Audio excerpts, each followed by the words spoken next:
Hi Sexy, I'm Lexi. Welcome back to my YouTube channel where I film a segment on my channel called Sexy's Kitchen. Is that lighting better? And basically today we're going to be making a super easy chili. We are just going to be basically throwing ingredients into that pot, calling it a day. So let's get into it. So we're going to start with the meat that I've already freezed. Me and my boyfriend had bought like 4 packs of ground beef and we sectioned them out to make it so that we have enough for like certain times. Obviously there's only 2 of us, so we're not going to eat 4 packs of beef in one sitting. That would be actually crazy. What I go ahead and do is I section them out into portions so that for the 2 of us we can have enough meal prep. So this is the last bag of beef and I was like, it's not that much. What am I going to do with it? So what I'm going to do with it is I'm going to make chili. So if you guys are not freezing your meat or freezing anything, you are 100% missing out and spending way more than you should be on food. So Cheeto wants to come and hang out. Classic. Cheeto, you are like the most famous kitty. Do you know that?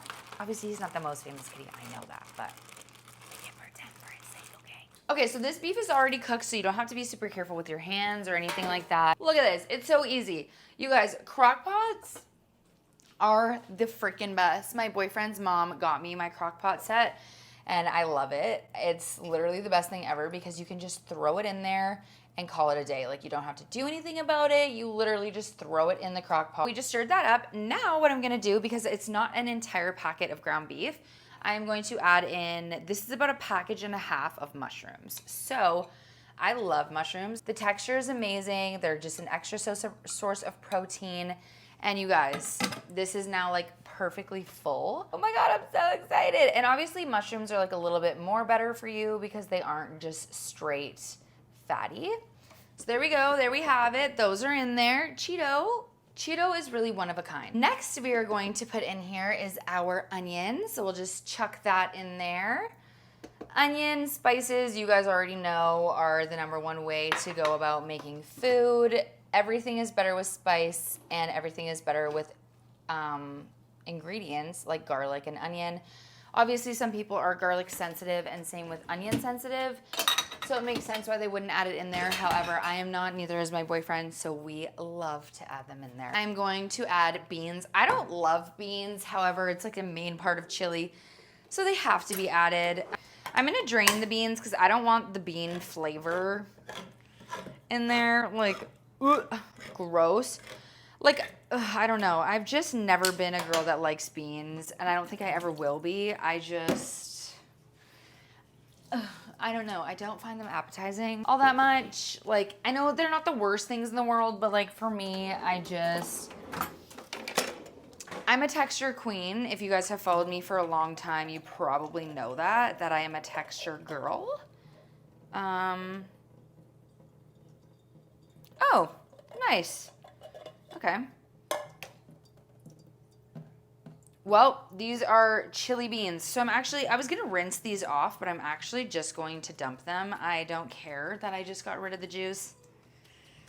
I don't want the juice. And Cheeto, you can't have beans. You guys, do you guys have an orange cat that is just as bad with food as mine?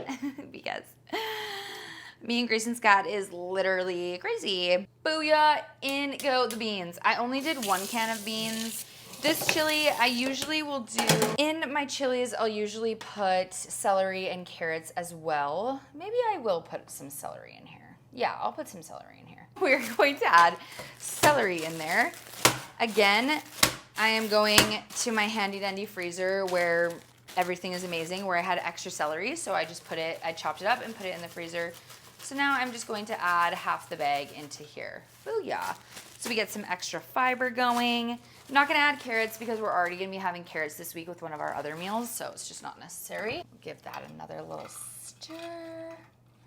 Yummy, this is looking good, guys. This is looking good. I'm excited. My Crockpot is already on, so it's on and going. Again, the meat doesn't need to be cooked. It basically just needs to simmer and the flavors need to get amplified, okay? All right, now what we're gonna do is we're gonna start with our crushed tomatoes. These are the Almer's crushed tomatoes. Guys, I got a notification that my storage is full. So basically just what I did at the end is I filled up my chili with the crushed tomatoes. So they're in here, and then I just added the celery, obviously, and then just a few extra spices. And now we'll just wait to see when it's all done. So you guys will probably hear from me either tomorrow morning or tonight, but just definitely not all glam because I'm gonna be getting ready for bed, girl. So yeah. Thanks for watching this far. I appreciate you, and I'll talk to you guys in a little bit. I just also wanted to quickly mention that I did use chicken broth instead of water to get it more liquidy in the chili, just because chicken broth adds more flavor, you know? So yeah, that's your little tip of the day. This dress is so cute. I know, I love it, I love it. I wore it in Vegas at the UFC event. But yeah, now I'm just gonna go ahead and make some brownies and some power balls and hang out until later. I am just plating up the chili. Thank you guys so much for watching. I really appreciate you. And I'll see you next time on Sexy's Kitchen.